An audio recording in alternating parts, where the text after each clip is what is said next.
Hey guys, what's up? It's Glavian, and today I have a very, very serious video that I need to record. This has been weighing on my chest for quite a while now, and a couple days ago, I recorded a video about tribalism in MMOs. And I said in that video that some people just think that Final Fantasy is the best game ever, and that World of Warcraft is the worst game ever, and they are very tribal about it, and they kind of raise pitchforks in that crusade. And, you know, I've been thinking about that ever since I said that on video. And I thought to myself, in the video, I said that some people think that World of Warcraft is literally from the depth of hell, and that Final Fantasy XIV is literally a gift from God, the perfect game. And it's actually true. And because it's true, you don't go around, being reasonable about evil. You don't go around being reasonable about, meeting evil halfway and meeting good halfway. No. I mean, yeah, you want to be reasonable in life. But when it comes down to good and evil, there's no compromise. We are here on this planet to be as good as we can, and we shun evil. That's what I learned from church. And so I have evidence. I've prepared some evidence for this insight that I've come to find. Okay. Now, the first piece of evidence for why World of Warcraft is literally from the depth of hell. What game came out before World of Warcraft? I'm not talking about Warcraft 3 or Warcraft 2. What game came out before World of Warcraft that Blizzard made? That's right, it's Diablo. Diablo 1 and Diablo 2. You know what Diablo means in Spanish? Devil. Why would a company that makes devil games stop making devil games all of a sudden? You think they had like a change of heart? No. They're making devil games as a worship mechanism for their master Satan. And then World of Warcraft, they try to, sheath it. They try to masquerade it. They try to hide the evil within. They tried to hide the evil so it could get mass appeal, and they were successful. But that seed of evil still exists within the game, and it's spreading. It's spreading to everyone, and it's spread to everybody. And so then the devil succeeded. And not only that, but when I was a kid, and I grew up playing Alliance, and the reason why probably was because all my friends played Alliance, and we were 12. And so all their parents played Alliance, and so they probably didn't want their kids, playing Horde because they thought Horde were the bad guys. And so what ended up happening was by the time I was about 14 or 15 and I was playing some Wrath of the Lich King, I decided, let's try something new. Let's make an undead. And so I did. And, I was kind of playing the game, and I remember my mom, kind of grazing past me. And she looked over at my screen and she said, "What is this devil game?" She knew all along. I should have trusted my elders. What, is my mom a liar? Are you calling my mom a liar? If she says it's a devil game, why would she lie to me? My mom wants nothing but the best for me. If my mom doesn't care for me, then who does? And that's my second piece of evidence. Now, my third piece of evidence is right there for you to see for yourself. And all you have to do is go to Google and type in Bobby Kotick and go to images. And you'll see that in some images he has devil horns. Hello? It's right there in plain sight.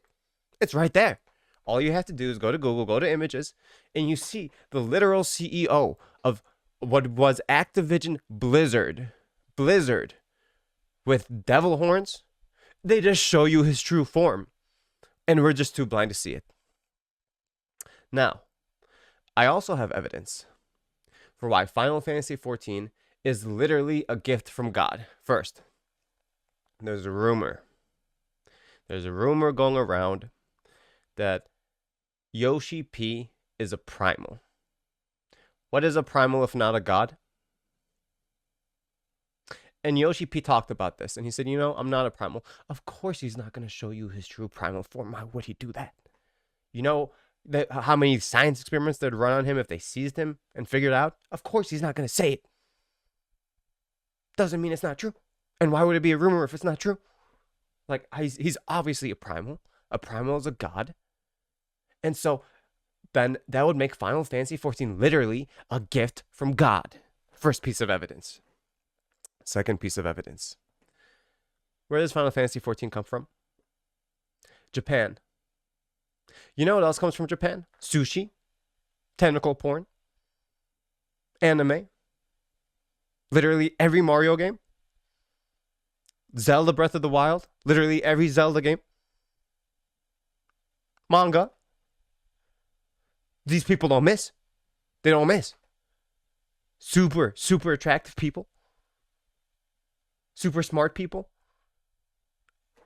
They have not made something that isn't literally perfect. They have not made something that literally hasn't made the world better. Where? And they're this like teeny little island. Now, my third piece of evidence. I hate spoilers in games, but there's one thing that got spoiled for me from a Zeppla video I watched once like a year ago, because she called us like warriors of light. And so I know that I'm going to be the warrior of light. You know what a warrior of light is? That's basically an angel. And so if playing Final Fantasy XIV makes you an angel, how is that any different than going to heaven where God is and achieving your true form of angelhood? It's right there. It's literally right there in front of us. And I remember as a kid, you know, I grew up in America. I was born in America. I'm American, right? See, I'm wearing my flag shirt today. And I remember being in elementary school, growing up. And every single day, right before class started, you know, they would sit us down at our desks and they would come on the announcement mechanism, like the speakers at school in every classroom. And they would say, you know what? It's time to stand up. It's time to stand up for the Pledge of Allegiance. It's time to stand up for tribalism for our country. And so all of us, we stood up as kids. And I remember, I still have it memorized till this day, the Pledge of Allegiance. We said, I pledge allegiance to the flag of the United States of America and to the republic for which it stands, one nation, under God, indivisible, for liberty and justice for all. And I was moved and I was inspired. The muse came over me and I was inspired by the Pledge of Allegiance of our great country to, take that perfect formula and read my own pledge of allegiance. And so while I do pledge full allegiance to America, I also must pledge full allegiance to my grand company, Ul'dah, and the Mortal Flames.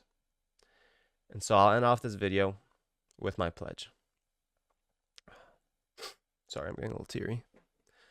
I pledge allegiance to the flag of the immortal flames of Ul'dah, and to the Sultana, however tall she stands, one nation, under Thal, indivisible, for commerce and flames for all.